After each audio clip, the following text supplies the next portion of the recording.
It began with the sound. Not a scream, not a cry, but something far worse. A whisper, low and wet, like breath drawn through moss-choked earth, rising from beneath the floorboards of the chapel on the third Sunday after Easter, 1834. The congregation did not hear it all at once. That would have been too merciful. No, it came in fragments, caught between hymns, tucked into the silence after Amen, brushed against the ear like the trailing hem of a burial shroud passing unseen through the pews.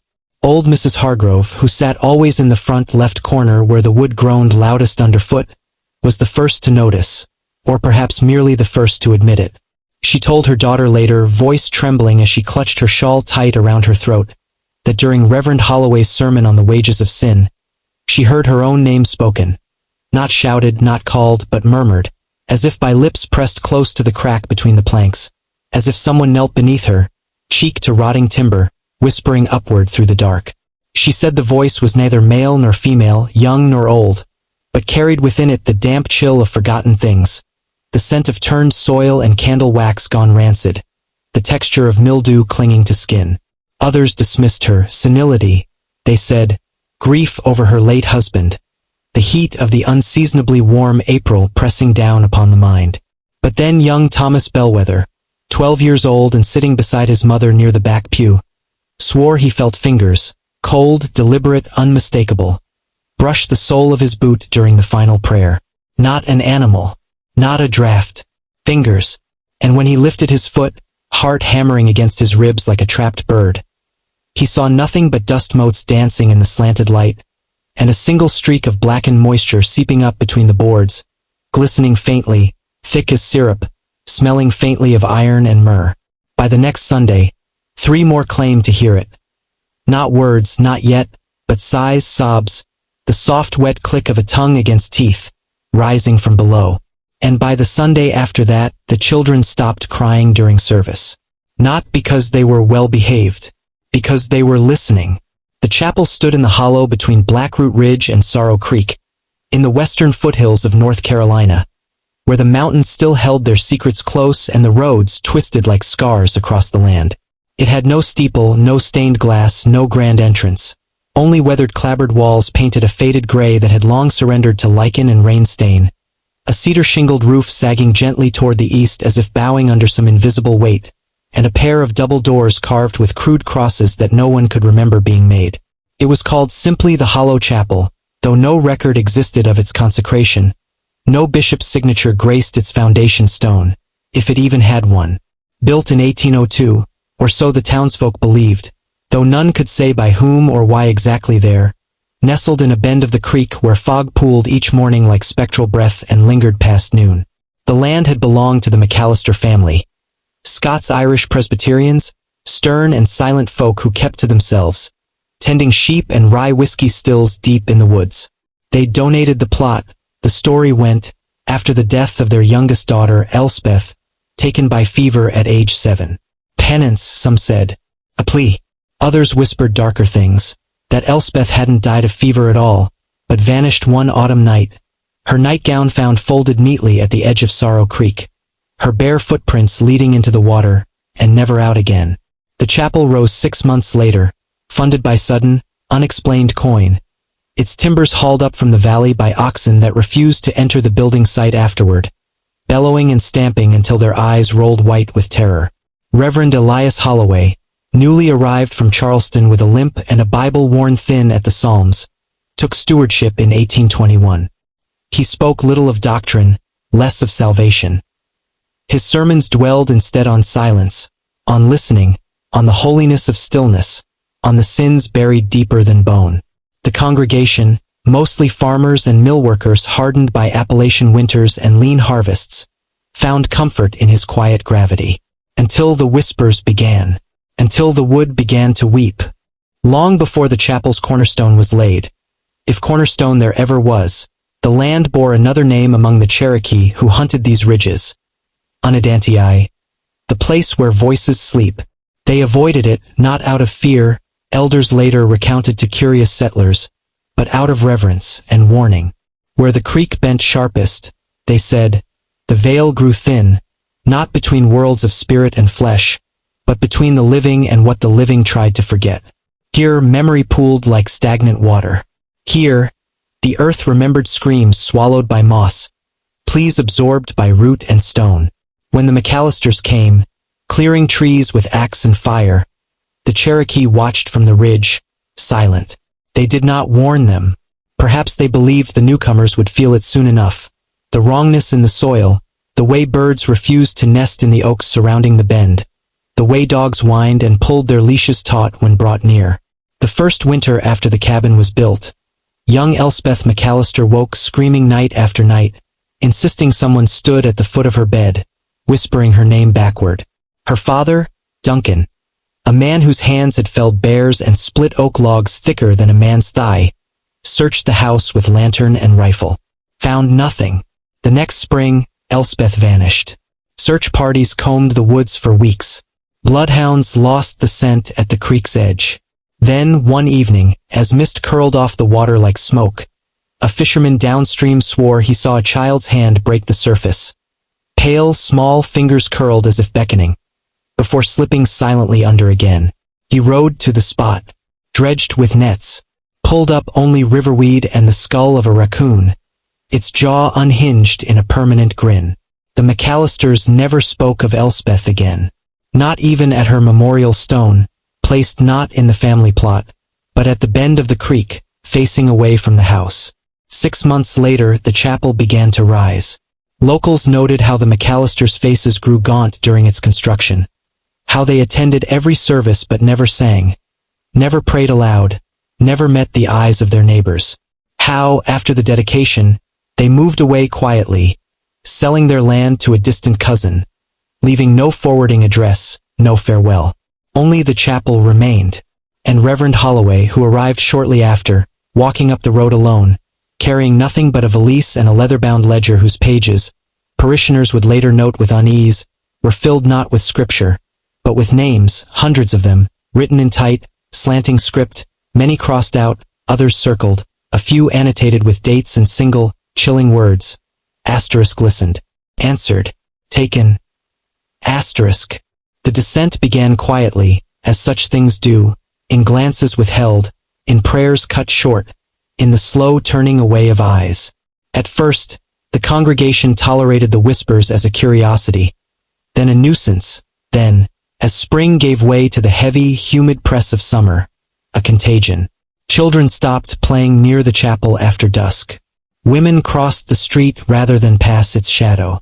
Men lingered outside after service, smoking pipes in tense silence, avoiding the subject until one of them, usually old Jeremiah Pike, whose farm bordered the creek, would mutter something about bad ground or unsettled spirits, only to be sharply shushed by his wife.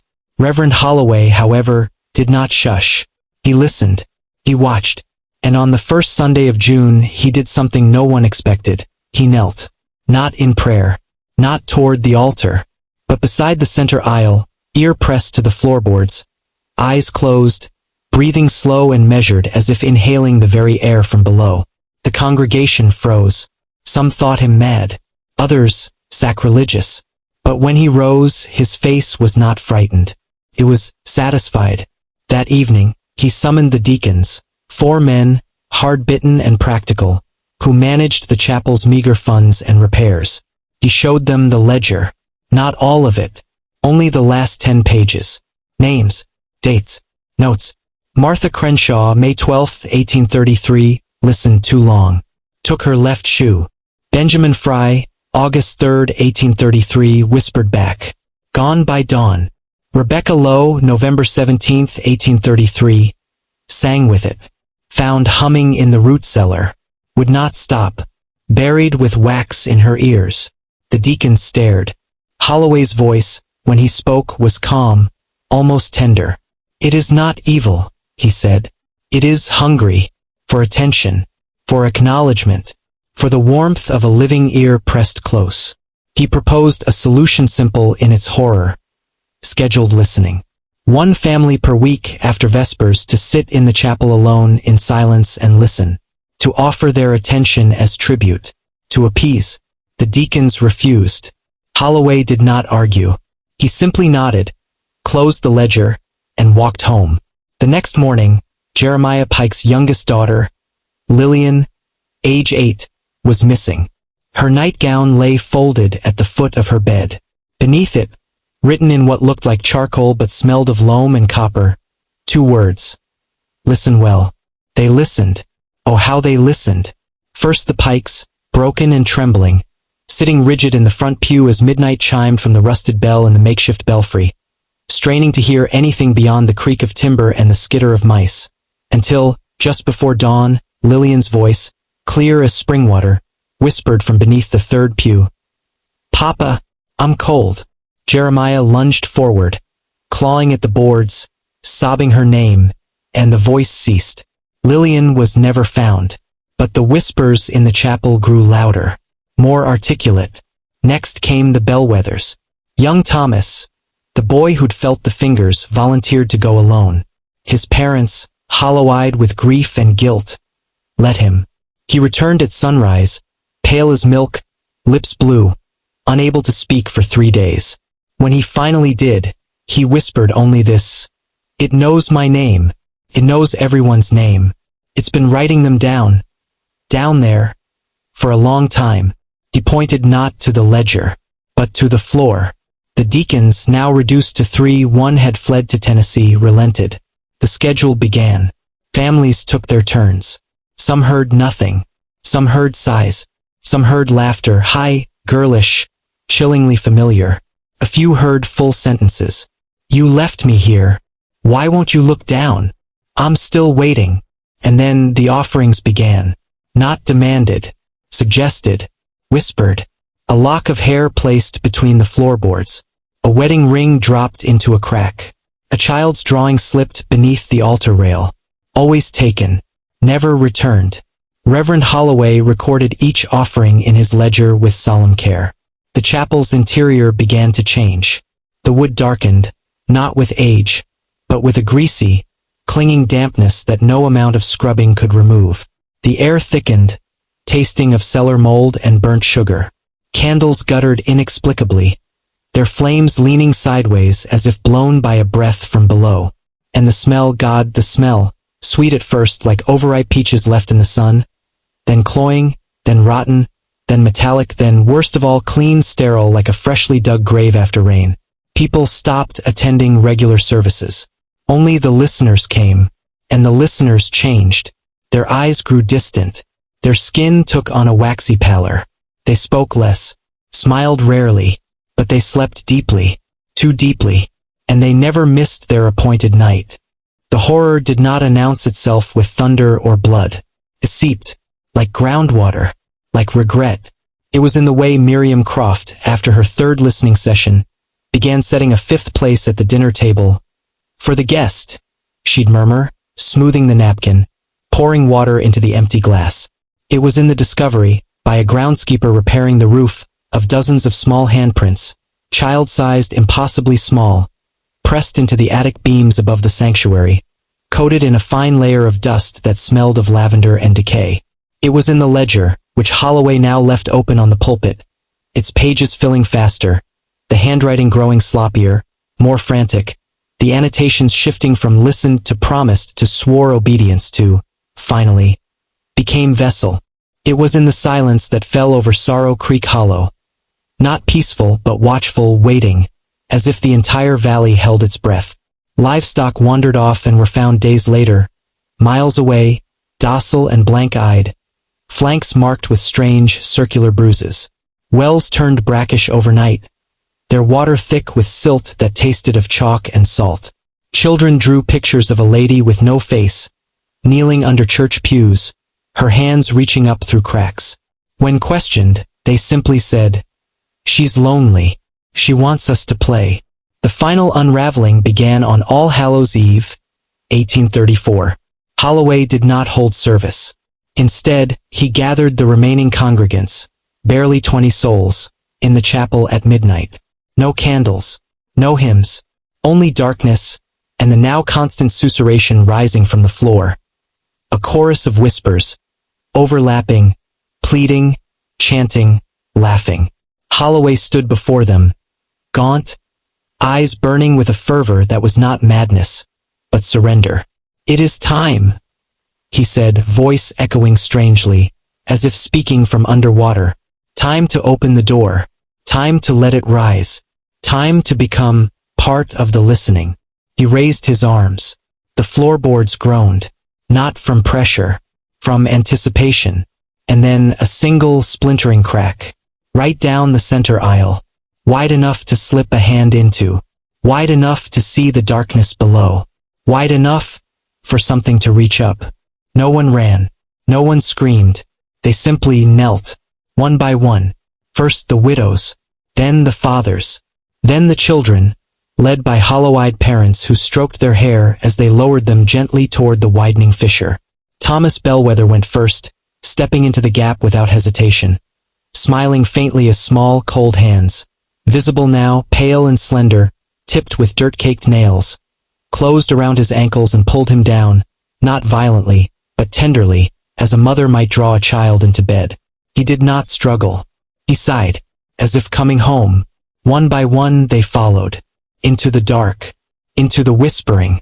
Holloway watched, tears streaming down his face, not of sorrow, but of ecstasy.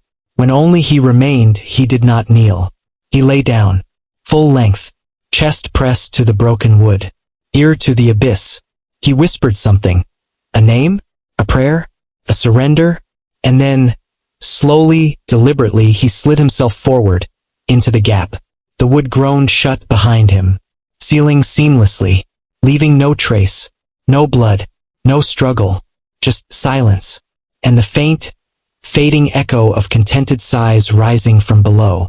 Morning came, sunlight streamed through the dusty windows, birds sang in the oaks. The chapel stood quiet, empty, perfectly ordinary. The ledger lay open on the pulpit. The last entry, scrawled in Holloway's hand, read, "All have listened. All have been heard. The chapel is full." Days passed. Weeks. No one came to investigate. No search parties formed. The farms around Sorrow Creek Hollow stood empty, doors swinging open in the wind, meals rotting on tables, cradles rocking gently though no hand touched them. The land itself seemed to exhale, relieved, peace, until one October morning 3 years later, a traveling preacher, seeking shelter from a storm, pushed open the chapel doors. He found it immaculate, swept clean, candles fresh, hymnals stacked neatly, and the air cool, still, smelling faintly of lavender and wet earth. He sat in the front pew, weary, grateful, closed his eyes to pray, and that's when he heard it, faint at first, then clearer, a child's voice, sweet, familiar, rising from beneath the floorboards. "Hello, Reverend," it whispered. "We've been waiting for you. Won't you stay a while?" Outside, the storm broke. Rain lashed the roof. Thunder rolled. And deep below the rotting pews, in the perfect, patient dark, something smiled and began to write a new name in the ledger.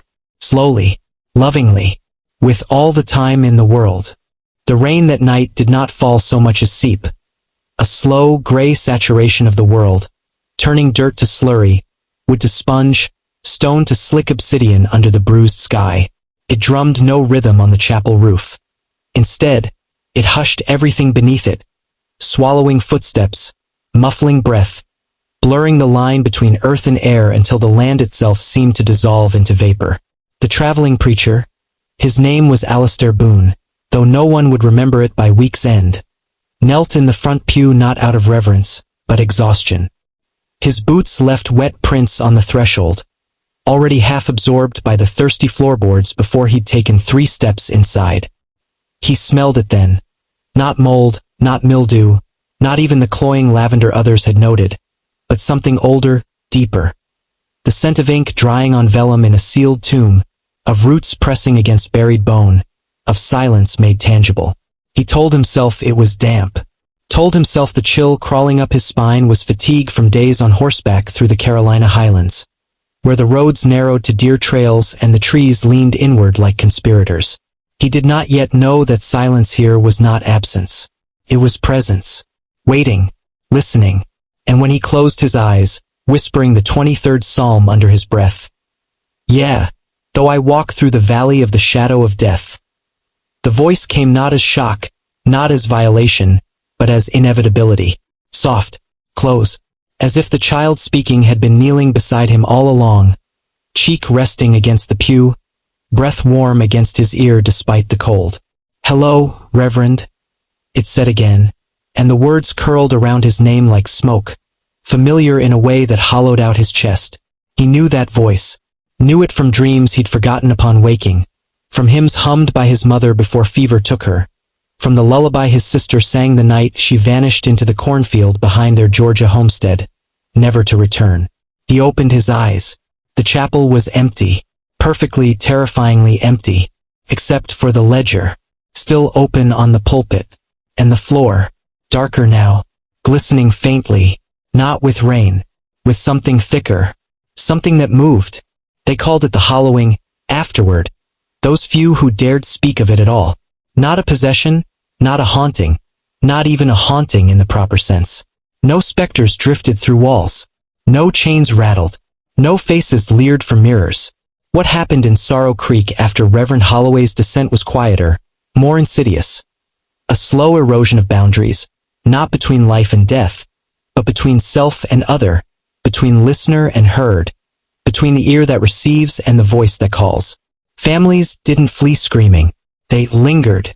At first, Mrs. Eleanor Voss, whose husband had been among the last to kneel before the fissure, was seen 3 days later hanging laundry behind her cabin, humming a tune no local recognized, lilting, minor key, with pauses too long between notes, as if waiting for an echo. When neighbors asked after Jedediah, she smiled vaguely and said, "He's resting below, where it's warm." She offered no further explanation, nor did she seem distressed. In fact, her eyes, once sharp with worry over crops and creditors, now held a placid, distant sheen, like river stones smoothed by centuries of current. Children played differently, not louder or wilder, but synchronized. A group of 5, ranging from 6 to 12, were found one afternoon sitting in a perfect circle in the churchyard, palms pressed flat to the earth, heads bowed. They did not speak, did not move. Even when rain began to fall, they remained, soaked to the skin, lips slightly parted, as if drinking the downpour or listening to something rising through the soil. When pulled away by frantic parents, they wept silently, great heaving sobs without sound, tears carving clean tracks through the mud on their cheeks. That night, every child in the hollow woke at precisely 2:17 a.m., sat upright in bed, and whispered the same phrase, syllable for syllable, tone for tone, as if reciting from a script only they could see. "She says it's almost time to sing again." No one asked who she was. No one needed to. The name Elspeth had returned to their tongues without conscious thought, murmured in prayers, sighed in sleep, carved into fence posts with pocket knives gone suddenly dull. The history of the land, long buried under layers of settler myth and Methodist hymnals, began to bleed through the cracks. Old Man Creighton, the town's unofficial archivist, a reclusive tanner with a library of water-stained county records stacked floor to ceiling in his root cellar, unearthed a surveyor's map from 1789, drawn in faded sepia ink on brittle linen paper. It showed the bend in Sorrow Creek labeled not as potential farmland or timber reserve, but with a single, chilling annotation in the margin, Auditorium Tenebrarum, Theater of Shadows.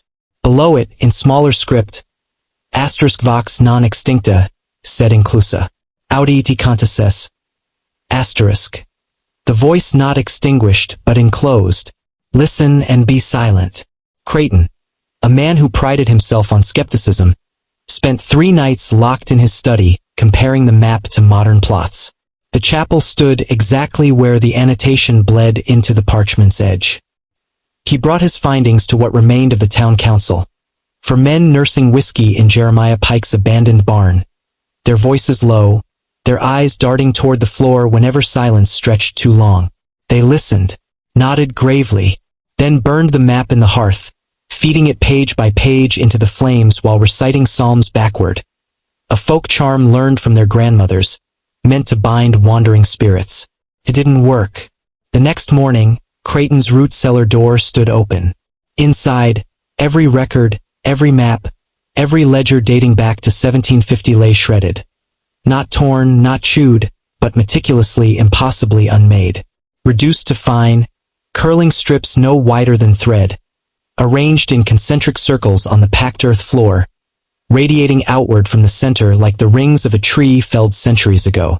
At the heart of the pattern lay Creighton's spectacles, lenses cracked, frames bent inward as if crushed by gentle, persistent pressure.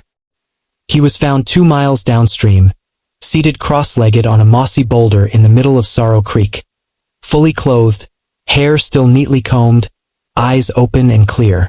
He did not respond to shouts, did not flinch when rain pelted his face. He simply stared at the water swirling around his ankles, lips moving silently, forming words no one could hear over the rush of the current. When they tried to pull him ashore, his skin felt wrong. Cool, yes, but also dense, resistant like marble veined with living tissue. And when they finally dragged him onto the bank, the creek behind him fell utterly, unnaturally silent. Not a ripple, not a gurgle, as if holding its breath. The problem was not that things disappeared. It was that they returned changed. Mrs. Hargrove's missing thimble, lost during mending in March, turned up in July, nestled in the hollow of an oak tree half a mile from her cottage. It was warm to the touch, and inside, curled like a sleeping insect, lay a lock of hair. Not hers. Blonde. Fine. Childlike. When she touched it, she heard, clear as a struck bell, the sound of a little girl giggling from deep within the tree's trunk. She dropped the thimble, ran home, bolted her doors. The next day, she was seen calmly planting marigolds along her front walk, humming that same unfamiliar tune. Her fingers stained yellow from the blooms, her smile serene, vacant. Livestock reappeared after vanishing for days. Cows grazing placidly in pastures they couldn't possibly have reached. Sheep clustered tight in corners of barns, wool matted with a substance that smelled of candle wax and dried roses. Their eyes, when met, held no fear, no recognition, only a patient, unsettling awareness, as if they understood something their human keepers did not, and pitied them for it. Tools went missing from sheds and were found weeks later embedded in tree trunks, handles worn smooth as if gripped nightly by invisible hands. Books left open on nightstands were discovered shut, pages subtly rearranged, passages underlined in a hand not the owner's. Always verses about ears, about listening, about the blessedness of those who hear the Lord's voice. The most chilling return came in late August. Young Thomas Bellwether's father, Silas, a stoic millwright who hadn't shed a tear since his son descended into the chapel floor, woke to find his boy's favorite toy, a carved wooden horse with chipped red paint, sitting on his pillow. It was dry, polished, smelled faintly of pipe smoke and the lavender sachets Thomas's mother used to tuck into his drawers. Silas picked it up and froze. The horse's painted eyes, once blank, cheerful dots, now held pupils, tiny, black, deep, and they followed him as he moved across the room. That afternoon, Silas walked into the woods behind his property and did not return. Searchers found his axe leaning against a pine tree, blade clean, handle warm, and beneath it, scratched into the bark in jagged, desperate letters. She says I wasn't listening hard enough. The descent accelerated not with violence, but with invitation. The whispers grew louder, yes, no longer confined to the chapel, but drifting through open windows at dusk, rustling in the leaves of the sugar maples, bubbling up from wells and creek beds. But they also grew kinder, more intimate. They spoke names with tenderness, offered comfort in times of grief, promised reunion. Your Martha misses you, it sighed to old Jeremiah Pike as he stared at his daughter's empty chair. She's warm here. She wants you to join her. Benjamin says the dark isn't scary, it murmured to Sarah Fry as she rocked alone in her parlor, clutching her dead son's shirt. He says it sings to him. Beautiful songs. You'd like them. People began leaving offerings not out of fear, but longing.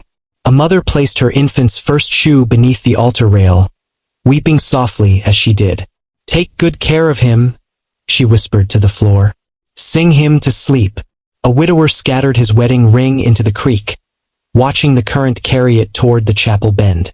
"Tell Eleanor I'm coming soon," he called after it, voice thick with hope. The ledger on the pulpit filled faster now, pages turning of their own accord in the still air, ink blooming across fresh parchment in looping, elegant script that was not Holloway's. Lighter, rounder, unmistakably feminine. Names appeared before the people bearing them had even decided to come. Dates were pre-written. Annotations grew poetic. Embraced the silence. Found her song. Became the ear. The chapel itself seemed to breathe. Walls expanded slightly overnight, timbers groaning not under strain, but as if stretching after a long sleep. The air inside grew warmer, softer, carrying the scent of baking bread and sun-warmed linen. Comforts of home, twisted into lures. Windows, though unbroken, no longer showed the outside world clearly. Instead, reflections wavered, showing glimpses of figures standing just behind the viewer. Small, pale, smiling, or landscapes that weren't there. Sun-dappled meadows, cozy parlors, reunions with lost loved ones, all visible for a heartbeat before dissolving like mist. People stopped locking their doors, stopped drawing curtains. Why shut out the whispers when they sounded so much like love? The horror revealed itself not in bloodshed, but in belonging. The final unraveling began on the autumn equinox, when day and night balanced perfectly, and the veil the whispers promised grew thinnest. They came not as invaders but as guests welcomed home. One by one, the remaining souls of Sorrow Creek Hollow walked to the chapel as twilight painted the sky in bruised purples and dying golds. They did not run, did not weep, dressed in their Sunday best, hair combed, faces calm, some even humming that lilting, minor-key tune. Children held parents' hands. Neighbors linked arms. Lovers walked cheek to cheek. They filed into the chapel, filling the pews not with dread, but with a quiet, collective sigh of relief, as if shedding heavy coats after a long, cold journey. The doors closed behind them, not slammed, not locked, simply settled. From outside, no sound emerged. No screams, no prayers, no splintering wood, only a profound, velvet silence, deeper than any night, thicker than any fog. And then a single note, pure, clear, rising from the earth beneath the chapel.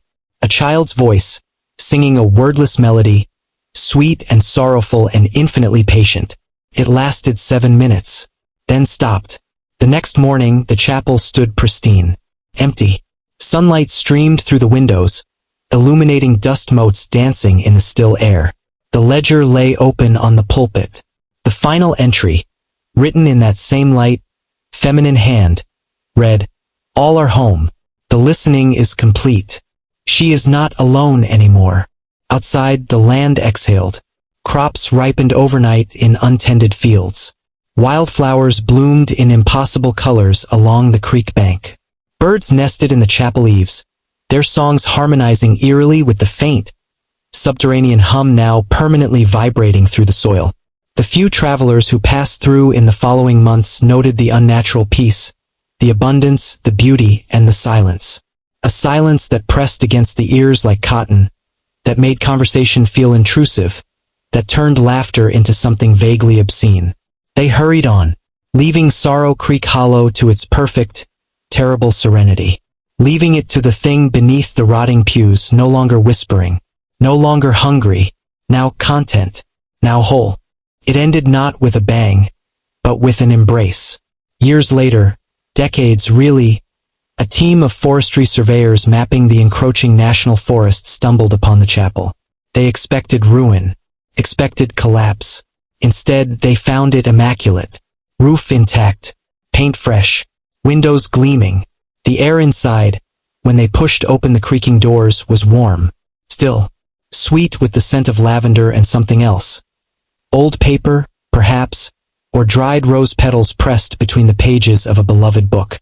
The ledger sat on the pulpit, open. The ink, impossibly, still glistened. The final entry unchanged. Beneath it, however, a new line had been added, in a different hand. Shaky, hesitant, the ink brown and flaking, as if written long ago by someone terrified. "It's still listening. One young surveyor, braver or foolisher than the rest, knelt by the center aisle, drawn by a faint, rhythmic vibration humming through the floorboards. He pressed his ear to the wood, closed his eyes, and smiled, a slow, dawning smile of recognition, of relief, of surrender. His colleagues called to him, shouted, grabbed his shoulder. He didn't stir, didn't flinch, just kept smiling, eyes closed, as the vibration intensified, as the wood beneath his ear grew warm, then hot, then impossibly soft, like flesh, like an ear pressed back against his. They dragged him away, screaming now, their voices swallowed by the chapel's perfect acoustics, by the land's watchful silence. They fled, left him behind. He wasn't there when they returned with authorities. No sign of struggle, no footprints leading away, just a single perfect indentation in the floorboard where he'd knelt, shaped like a human ear, deep enough to hold a thimbleful of rainwater. The authorities declared the chapel unsafe, condemned it, posted warnings, fenced it off. Nature, they assumed, would reclaim it. But the oaks refused to encroach. The vines wouldn't climb its walls. Rain slid off its roof without leaving streaks. And every autumn equinox, just after dusk, a single, pure note rises from the earth beneath its foundation. A child's voice, singing a wordless lullaby. Those who hear it say it sounds like forgiveness, like coming home, like the sweet, suffocating comfort of being finally, utterly heard. And deep below the rotting pews, in the dark that is no longer empty, something stirs, not with hunger, but with satisfaction. It has all the time it needs, all the listeners it desires. And the ledger? Oh, the ledger remains open, waiting for the next weary traveler, the next grieving parent, the next curious soul who mistakes silence for sanctuary, who leans down and listens. The ledger never rotted. That was the first impossibility that gnawed at the edges of reason for those who dared return, or rather, for those who found themselves drawn back, as if pulled by invisible threads stitched into their bones during childhood walks past the chapel's shadow, or whispered lullabies that echoed too closely the cadence rising from beneath its floorboards. Rain lashed the hills for weeks after the surveyors fled, turning roads to rivers, washing away fences, swelling Sorrow Creek until it breached its banks and swallowed whole acres of pastureland. Yet when the waters receded, revealing mud-slick ruin and uprooted trees, the chapel stood untouched. Not merely dry, pristine. Its clapboard walls gleamed faintly under the weak autumn sun, as if freshly painted with oil not meant for wood but for skin.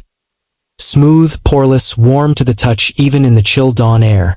The roof shingles, cedar only decades before, now resembled overlapping scales of some ancient creature. Dark, iridescent, humming faintly when wind passed over them, producing a low, harmonic drone that vibrated in the molars of anyone standing within 20 paces. Inside, dust refused to settle. It hung suspended in shafts of light, motes swirling not randomly but in slow, deliberate spirals, converging always toward the center aisle, where the floorboards bore no scar, no seam, no trace of the fissure that had swallowed Reverend Holloway and his flock. Only that single ear-shaped depression remained, shallow, smooth, impossibly precise, filled now not with rainwater but with a viscous, amber liquid that smelled of honey, myrrh, and the iron tang of old blood. Touch it, and your fingertip came away glistening, sticky, carrying with it the faintest echo of a child's sigh, not mournful but satisfied, as if something below had tasted you, and approved. They called it the quieting. Not officially. There were no officials left who cared to document Sorrow Creek Hollow. The county seat, 30 miles east, had long since written off the region as unsettled. Its tax rolls empty, its deeds unsigned, its census blanks marked with a single weary notation. Abandoned due to natural decline. But among the trappers, the herbalists, the moonshiners who still threaded the backcountry ridges, avoiding main roads and government eyes, the name stuck. To be quietened wasn't to die. It was worse. It was to become part of the silence.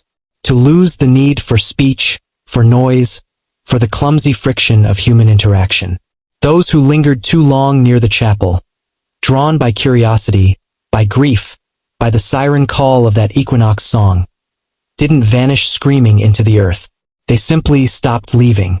Old Man Harker, who ran a still deep in Blackroot Gorge, swore he saw Widow Crenshaw walking barefoot through the woods one October twilight, her nightgown glowing faintly in the dusk, her lips moving soundlessly. When he called out, she turned, slowly, gracefully, and smiled.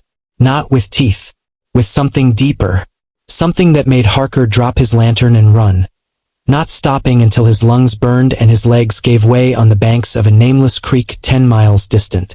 He told no one, not even his hunting partner, Jeb Coltrane, who found him trembling, muttering about eyes in the bark and songs in the stones.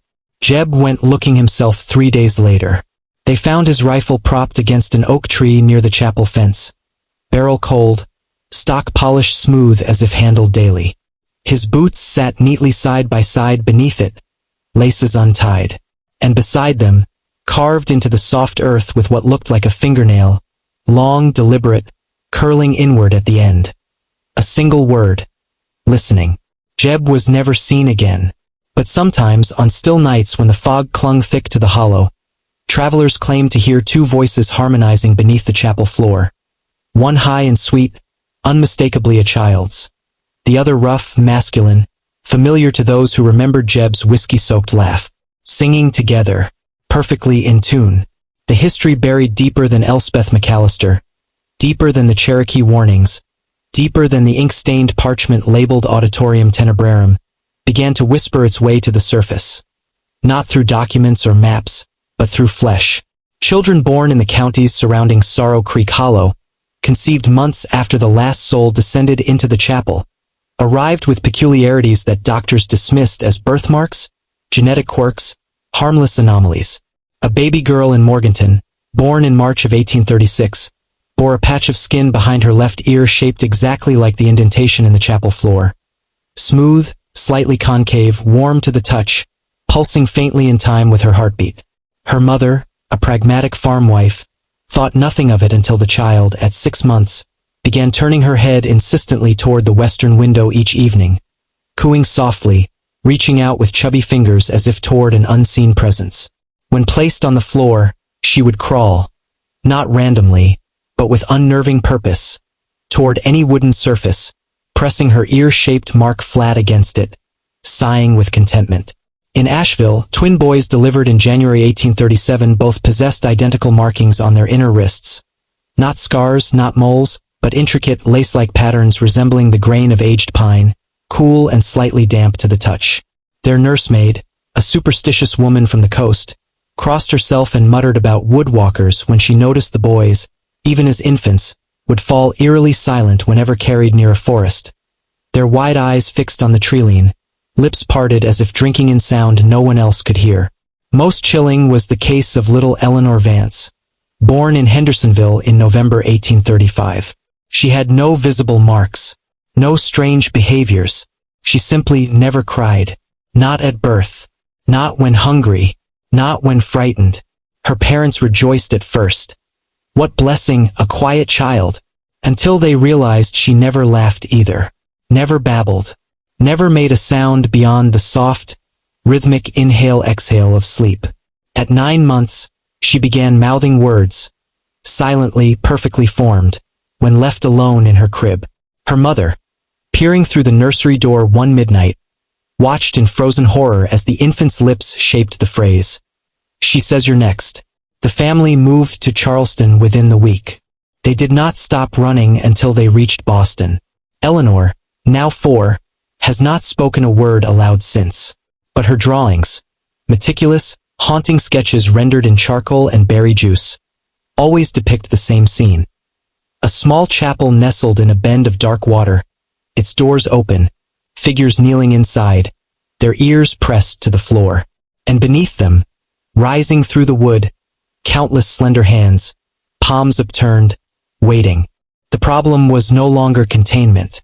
It was communion. The whispers hadn't ceased with the swallowing of the congregation. They had evolved, become ambient, environmental, part of the land's breath. Farmers plowing fields near the hollow reported hearing their dead mothers' voices offering advice on crop rotation. Gentle, practical, utterly sane. emanating from the furrows their blades turned. Lumberjacks felling pines on Blackroot Ridge swore the trees' side names as they fell. Not screams, not curses, but greetings. Welcome home, Samuel. Rest now, Jeremiah. Miners digging for copper veins in the western slopes began unearthing not ore, but objects. A child's hair ribbon, perfectly preserved. A rusted pocket watch stopped at 217. A single pearl earring crusted with soil that smelled of lavender. Each item, when touched, transmitted a fleeting sensation. A brush of cold fingers, a whisper against the nape of the neck, a surge of profound, melancholic peace. Men who kept these artifacts didn't go mad. They grew serene, detached. They stopped arguing, stopped chasing profit, stopped fearing death.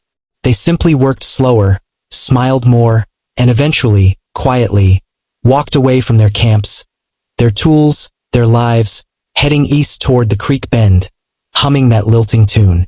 No bodies were ever found. Only their belongings arranged neatly at the edge of the woods. Boots paired, hats placed brim up, pipes laid cold beside them, as if their owners had merely stepped out of them, shed them like skins and slipped into something older. Something that waited below. The chapel itself became a beacon not of fear, but of longing. Widows left baskets of fresh-baked bread on its steps. Fathers tied their sons' lost toys to the fence posts. Lovers carved initials into the oaks surrounding it, not as declarations of passion, but as petitions. Take us together. Let us listen as one. The ledger on the pulpit, though no hand turned its pages, continued to fill. Names appeared overnight. Not just locals, but strangers. Travelers, peddlers, runaway slaves seeking refuge, soldiers deserting northward. Names followed by dates still years in the future. Annotations growing more intimate. Longs for her voice. Dreams of the dark below. Already halfway home. The descent was no longer measured in disappearances, but in transformations. The land around Sorrow Creek Hollow didn't decay. It transfigured. Wildflowers bloomed in geometric patterns. Perfect circles, spirals, labyrinths. Petals edged in silver. Pollen that glowed faintly at dusk. Mushrooms sprouted overnight in clusters that, when viewed from above, formed runes or musical notes. Streams ran clearer, sweeter. Fish swimming in synchronized schools that changed direction not with instinct, but as if conducted by an unseen maestro. Animals lost their fear. Deer grazed calmly beside hunters who found their rifles too heavy to lift, their hearts too full of inexplicable peace to pull the trigger.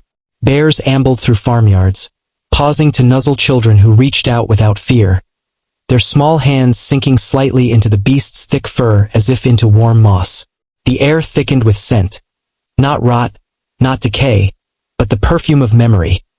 Pipe smoke from a grandfather's porch, bread baking in a childhood kitchen. The lavender sachets tucked into a lover's pillow. People stopped locking doors, stopped drawing curtains. Why shut out the comfort? Why resist the whispers that knew their deepest sorrows, their secret shames, their unspoken prayers? A young mother, Martha Ellis, whose infant had died of croup the winter before, was found one morning rocking an empty cradle on her porch, tears streaming down her face, singing softly. When neighbors approached, concerned, she looked up, eyes radiant. "He's here," she whispered. "Can't you hear him? He's singing with her. They're teaching him the lullaby." She offered no explanation of who she was. None was needed. That night, Martha walked into the woods carrying the cradle.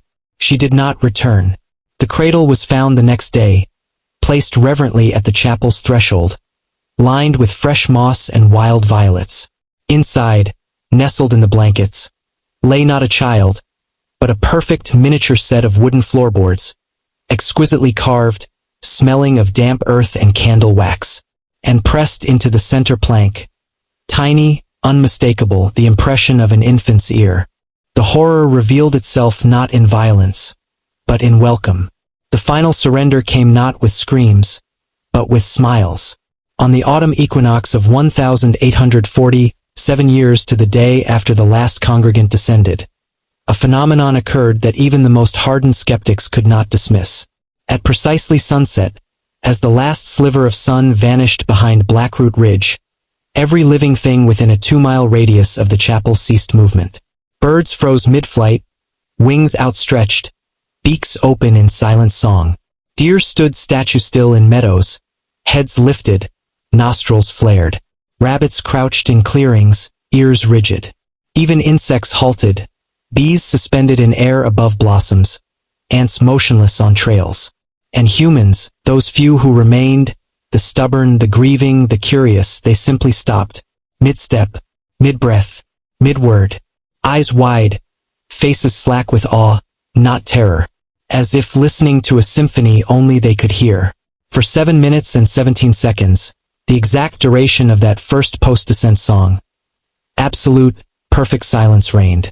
Not the absence of sound, the presence of something else. Something vast, patient, loving. Then, as the first stars pricked the violet sky, movement resumed. Birds flew on. Deer lowered their heads to graze. Bees buzzed.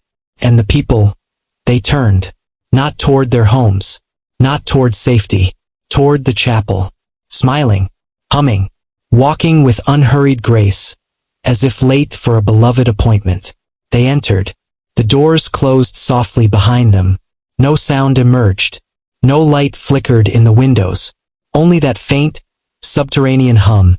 Now stronger, warmer. Vibrating through the soil like a mother's heartbeat felt through the womb. Morning revealed nothing amiss. The chapel stood serene. The ledger lay open. A new entry, written in that same light, feminine hand, read, "They heard the song. They answered. All is well." The horror revealed itself not in violence, but in welcome. The final surrender came not with screams, but with smiles. On the autumn equinox of 1840, 7 years to the day after the last congregant descended, a phenomenon occurred that even the most hardened skeptics could not dismiss. At precisely sunset, as the last sliver of sun vanished behind Blackroot Ridge, every living thing within a 2-mile radius of the chapel ceased movement. Birds froze mid-flight, wings outstretched, beaks open in silent song. Deer stood statue-still in meadows, heads lifted, nostrils flared. Rabbits crouched in clearings, ears rigid. Even insects halted, bees suspended in air above blossoms, ants motionless on trails. And humans, those few who remained, the stubborn, the grieving, the curious, they simply stopped. Mid-step, mid-breath, mid-word. Eyes wide, faces slack with awe, not terror. As if listening to a symphony only they could hear. For 7 minutes and 17 seconds, the exact duration of that first post-descent song, absolute, perfect silence reigned. Not the absence of sound, the presence of something else. Something vast, patient, loving. Then, as the first stars pricked the violet sky, movement resumed. Birds flew on. Deer lowered their heads to graze. Bees buzzed. And the people, they turned. Not toward their homes. Not toward safety. Toward the chapel. Smiling. Humming. Walking with unhurried grace. As if late for a beloved appointment. They entered. The doors closed softly behind them. No sound emerged. No light flickered in the windows. Only that faint, subterranean hum. Now stronger, warmer. Vibrating through the soil like a mother's heartbeat felt through the womb. Morning revealed nothing amiss. The chapel stood serene. The ledger lay open. A new entry, written in that same light, feminine hand, read, "They heard the song. They answered. All is well." It began to breathe. Not the land, though the hills around Sorrow Creek Hollow now rose and fell with a slow, tidal rhythm, as if slumbering atop the ribs of some buried leviathan, but the chapel itself. Those who dared approach after Dr. Finch's disappearance noted it first in the threshold. The wood, once rigid and splintered with age, now yielded slightly underfoot, like cartilage. The walls, when touched, pulsed with a warmth that had nothing to do with sun or season. A deep, organic heat, thrumming in time with a sound too low for human ears to register, yet felt in the marrow, in the teeth, in the hollows behind the eyes. The air inside no longer merely hung still. It circulated, drawn inward through the cracks beneath the doors, exhaled softly through the keyhole, carrying with it the scent of loam, lavender, and something unnervingly intimate. The clean, salt tang of tears shed in comfort, not sorrow.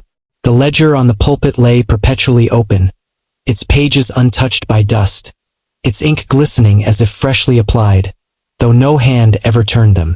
Names continued to appear, not just of the lost, the curious, the grief-stricken, but of the unborn, the unmet, the names whispered in prayers over cradles, over graves, over maps drawn in desperation. Eleanor Marie, born 1845, will seek the song. Thomas Reed, died 1863, dreams of quiet below. The child not yet conceived, will kneel willingly, and beneath each, the same tender annotation. She is waiting, she remembers, she sings. They stopped calling it abandonment, they called it ascension. Not in the celestial sense, no angels, no harps, no gates of pearl, but in the geological, the biological, the terrifyingly literal. The people who walked into the chapel didn't vanish into the earth. They became part of its architecture. Surveyors mapping the region for the new railroad in 1848 refused to set foot within 5 miles of the hollow, muttering about bad ground and cursed timber. But their instruments told a different story. Compasses spun wildly near the creek bend, needles trembling as if repelled by an unseen magnetic heart. Barometers registered impossible drops in pressure directly above the chapel, as if the air itself grew denser, heavier, more attentive. A team of geologists, sent to investigate anomalous mineral readings, drilled a core sample 200 feet down, half a mile west of the structure. What they pulled up wasn't shale or granite. It was wood, perfectly preserved, impossibly ancient pine, grains swirling in hypnotic patterns that matched the floorboards inside the chapel, and embedded within it, unmistakable, horrifying, the outline of a human hand, fingers splayed, palm pressed outward as if pushing against the surrounding strata. No decay, no skeleton, just impression, as if the man, identified later from his missing person report as Elias Thorne, a logger last seen heading toward Sorrow Creek in 43, had simply merged, become substrate, become silence given form. The drill bit shattered on retrieval. The geologists packed their equipment in shaking silence. None reported their findings.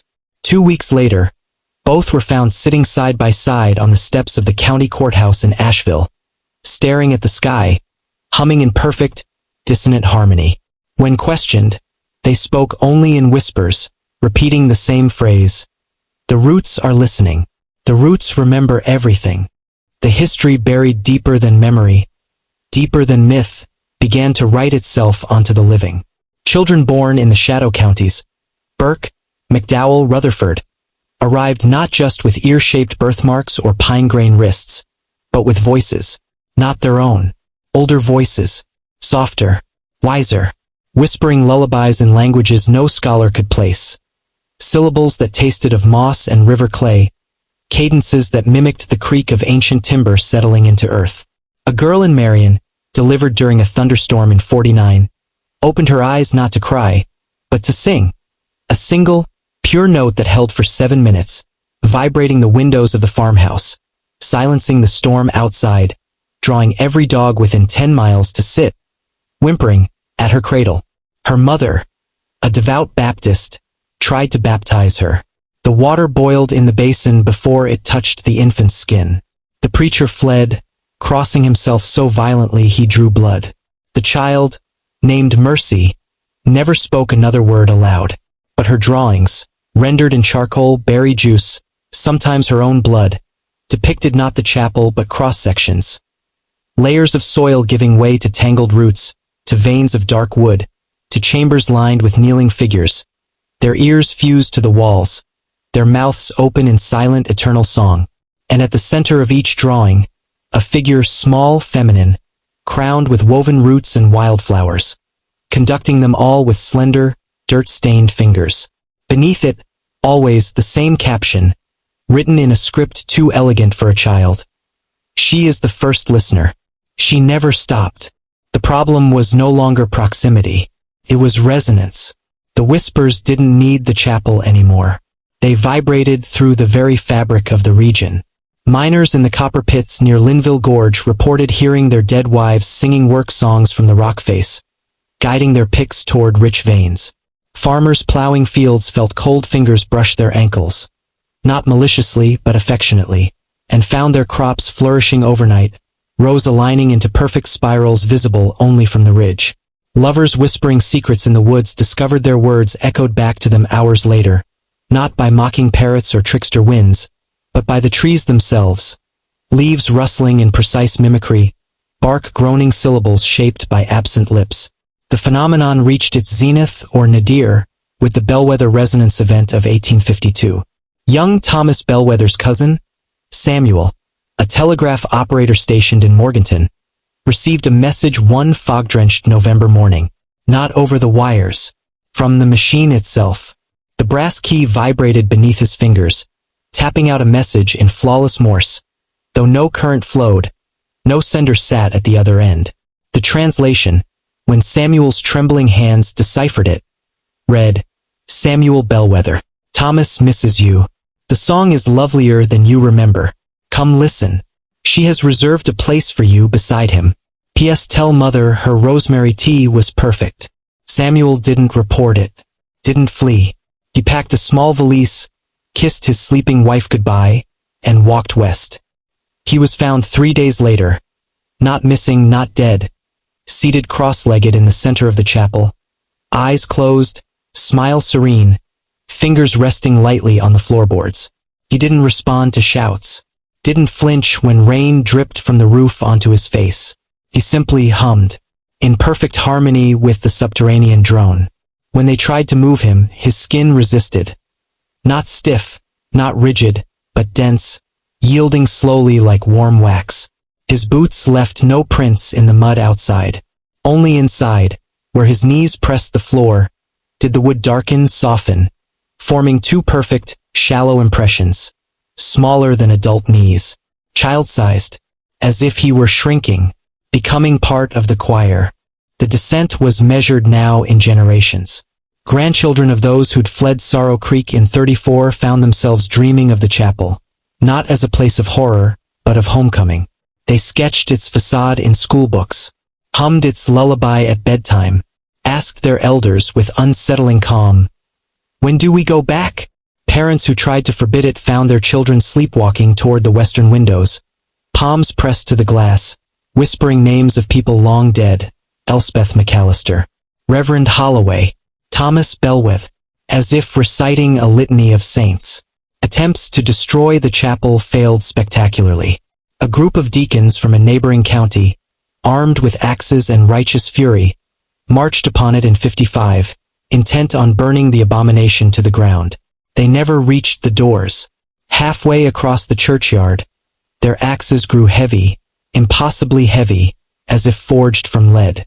Their boots sank into the grass, not with mud, but with a clinging, fibrous substance that smelled of damp hymnals and rose petals.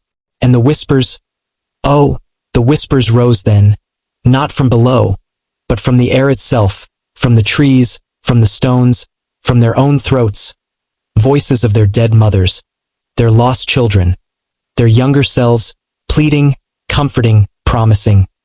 Don't fight it. It's easier to kneel. She's been waiting for you since you were born. One by one they dropped their axes. One by one they knelt, not in prayer, in surrender. They were found at dawn, arranged in a perfect semicircle before the chapel doors, heads bowed, hands folded in their laps, faces peaceful, alive, breathing, unmoving. When touched, their skin felt like polished oak, warm, vibrating faintly. Their eyes, when pried open by terrified rescuers, reflected not the gray dawn sky, but the interior of the chapel, pews, pulpit, ledger, as if their retinas had become windows to the sacred space below. They never spoke again, never moved. They were carried away, placed in beds, fed broth by weeping families. Within a week their bodies hardened, bark crept up their limbs, leaves sprouted from their hair. By month's end, they stood rooted in their parlors, not corpses but statues, living wood, still humming, still listening.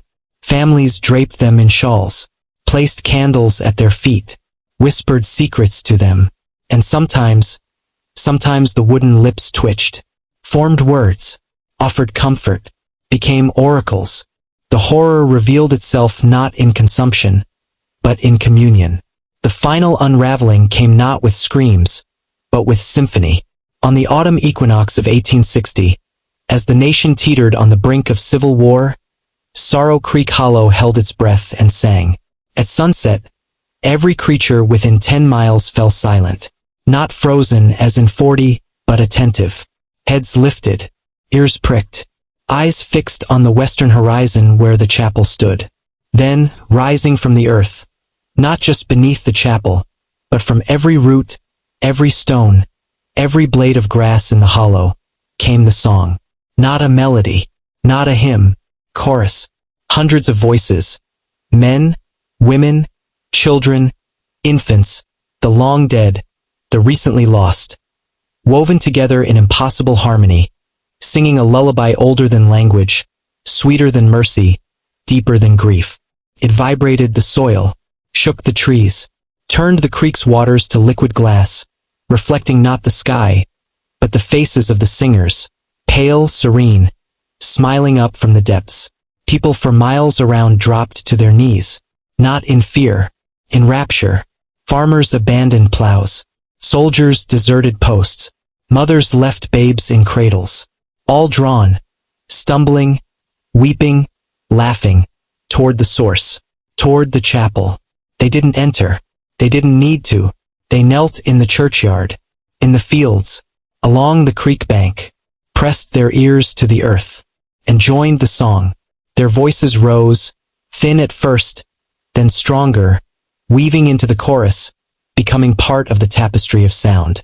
As night fell, their bodies began to sink, not swallowed, absorbed. The earth softened beneath them, rose to meet them, embraced them like a mother gathering her children. Soil flowed over limbs like warm water. Grass grew up through clothing. Roots curled gently around wrists, ankles, throats, not strangling but cradling. By midnight, the hollow was empty, silent, perfectly still. The chapel doors stood open. Inside, the ledger lay open. A new entry, written in 1,000 hands overlapping, read, "The choir is complete. The listening is eternal. She is not alone. She is everywhere." And outside, where hundreds had knelt, the earth bore no graves, only perfect, ear-shaped depressions, filled with amber fluid, humming softly in the moonlight. It ended, if ending is a word that holds meaning here, with an invitation. In 1871, a journalist from Harper's Weekly, Silas Crow, ventured into the hollow seeking America's most haunted chapel. He found no ghosts, no ruins, no terror. He found peace, profound, unsettling, absolute peace. The air tasted of honey and forgiveness. The birds sang in harmonies no natural throat could produce. The chapel stood pristine, its doors open wide, welcoming. He entered, read the ledger, saw his own name, Silas Crow, born 1838, will write the truth, will be believed, will stay. Annotated, she admires your words. She wants to hear them forever. He laughed, a dry, nervous sound, sat in the front pew, pulled out his notebook, began to write, not an article, a love letter, to the silence, to the song, to her. He wrote for hours, pages and pages, describing the beauty, the comfort, the rightness of it all. When dawn broke, he closed his notebook, smiled, walked to the center aisle, knelt, pressed his ear to the floor, closed his eyes, and listened. They found his notebook on the pulpit a week later, delivered mysteriously to the editor's desk in New York.